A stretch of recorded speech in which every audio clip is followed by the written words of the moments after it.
Hey everyone, it's Thursday, so that means it's time for another Tune-Up Thursday, and these are videos that we put together to help you to take care of your marriage. Now, we are in a series, I think this is week 6, where we're looking at 1 Corinthians chapter 13, verses 4 through 8, and this is Paul's description about what love is, and it's not just any kind of love.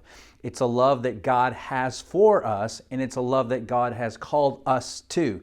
So He loves us this way, and He wants us to love one another this way. And we're looking at this, obviously, in the context of marriage. So just to catch up, here we are, 1 Corinthians chapter 13, verse 4. Love is patient, love is kind, it does not envy, it does not boast, it is not proud. Verse 5, it is not rude, and here's where we are today. It is not self-seeking. It is not self-seeking. Again, Paul uses some descriptions of what love is, and then he also describes what love is by telling you what it's not. And one of the things that he says is love is not self-seeking. In other words, a way to put it in our context today is love is not my way or the highway. That's not what love is. That's not what love is all about. Matter of fact, selfishness does not equal love. Matter of fact, these are polar opposites. And God's love is always others first. Matter of fact, Jesus said that the Son of Man didn't come to be served, but to serve and give His life as a ransom for many. And so you need to wrap your head around that in the context of your marriage and what that means. And here's a key word I want you to look at. Seeking. Now in the Greek, this word is zeteo.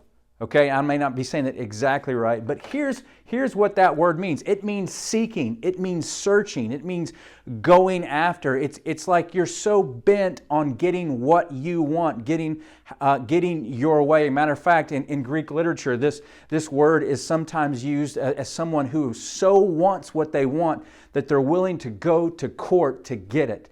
They're willing to just hunt after it. They're just bent on getting their way. Matter of fact, they put words into people's mouths. They twist situations. They manipulate things so that it comes out their way. Now, you may be looking at that and going, well, man, that's not me.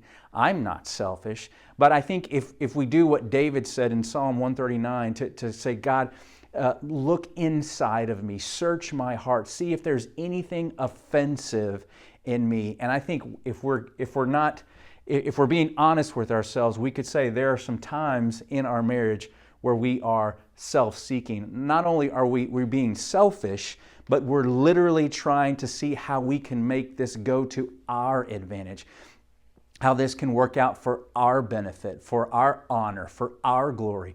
We're not thinking about the marriage per se, but we're just thinking about what we want. And the Apostle Paul says that is not love. Matter of fact, in Philippians, Paul talks about don't look out for just your own interests, but look out for the interests of others. And again, you've heard me say this over and over on these videos, that marriage is about the us. It's about the we. It's about the two united to become one.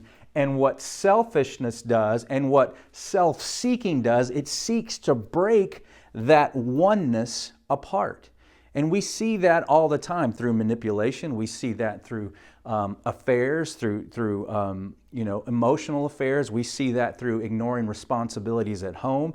We see that in choosing to do things that you know that bother your spouse, that push their buttons. We see that in a lot of practical ways where we find ourselves where we are self-seeking and we are not choosing to serve. We're not choosing to put our spouse first or our marriage first. And so here's my homework for you this week. Look at your week, maybe go back a week, but look at your past week, or maybe even look at this past day and say, where was I self-seeking? In other words, where was I seeking my own benefit and not the benefit of my marriage? And here's what happens. When you start to think about that, when you start to pray about that, when you start to become more aware of that, you'll start to see it. You'll see it maybe in some big things, but you'll also see it in some little ways where it's like, oh man, I should have done that. Or I shouldn't have done that because really that was all about me and it wasn't about the we. So a reminder, Love is not self-seeking. It's not, I'm not going after what I want. I'm not going after what I desire. I'm not going after my own glory. And here's the bigger picture.